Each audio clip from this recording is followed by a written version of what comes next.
Welcome back. It's been 3 months since opposition protests in Venezuela turned into violent clashes with government officials, and at least 40 people have died as a result.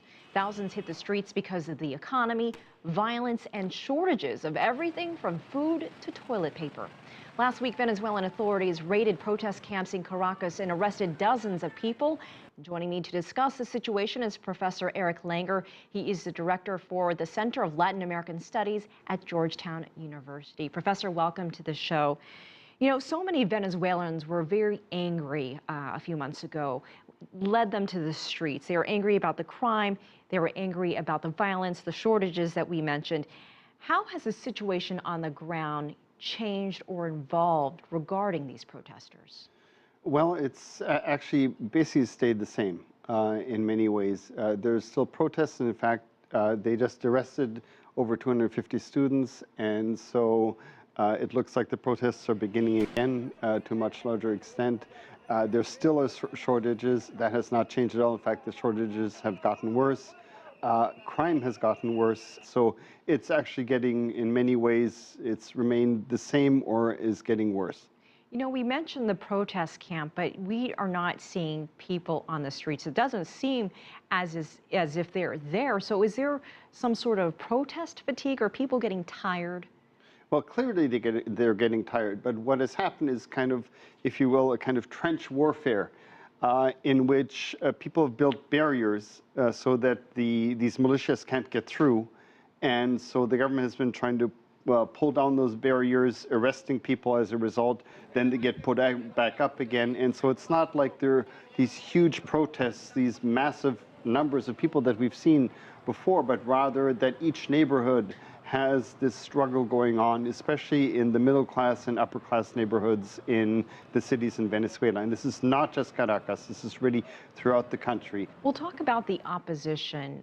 What seems to be their problem? They're not very united. Can they realistically get anything accomplished at this point? Well, clearly they haven't. They tried a dialogue, and as of today, or yesterday, excuse me, they called off the dialogue with the government. But actually, what's interesting is there's a political opposition, but the people who have actually begun the protests and continue to protest are mainly the university students. They haven't stopped doing it, and they never liked the dialogue in the first place. So in the opposition, you have those who support the students who don't want dialogue, those who wanted the dialogue, and as a result, there's tremendous divisions. And what the political opposition really tried to do was to get on the train with the students to use those protests to then have the government change things, but that apparently hasn't worked out. So in effect, what your question is, you're right, nothing really has changed, and the opposition really hasn't accomplished anything at this point.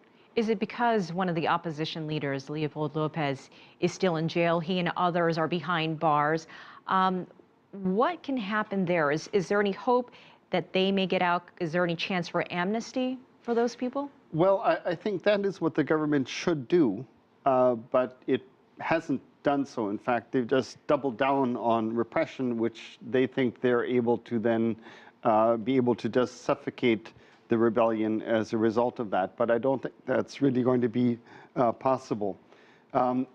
Actually, Leopoldo Lopez, who's the one in jail, my sense is that certain opposition figures actually would prefer to keep him in jail because he's seen as one of the people more vigorously against the government, and that makes it impossible for the others to talk to the government.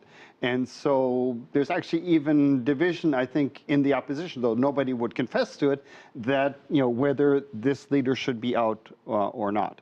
Well, the other main person that we've seen a lot of is Enrique Capriles, and there's not a very good relationship there between these two men. And that's absolutely correct, because he is more for the electoral path, but Leopoldo Lopez and others say there's no point in elections because elections are always stacked against us. There's no way we can win the elections, and if this keeps up, because there are going to be no elections this year, not until next year, the government will be so ensconced that the government will never give up. And that's really, I think, the debate between the opposition figures. So what needs to happen to resolve a lot of these issues, this crisis in Venezuela right now?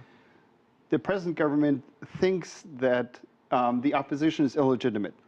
If they aren't in power, the rest are all fascists, and they're all people who are trying to overthrow the government. And so any opposition is illegitimate because they are for the people and anybody else is against the people. Unless that changes, then nothing, I think, will in fact improve. All right, Professor Erick Langer, we appreciate your time and your perspective.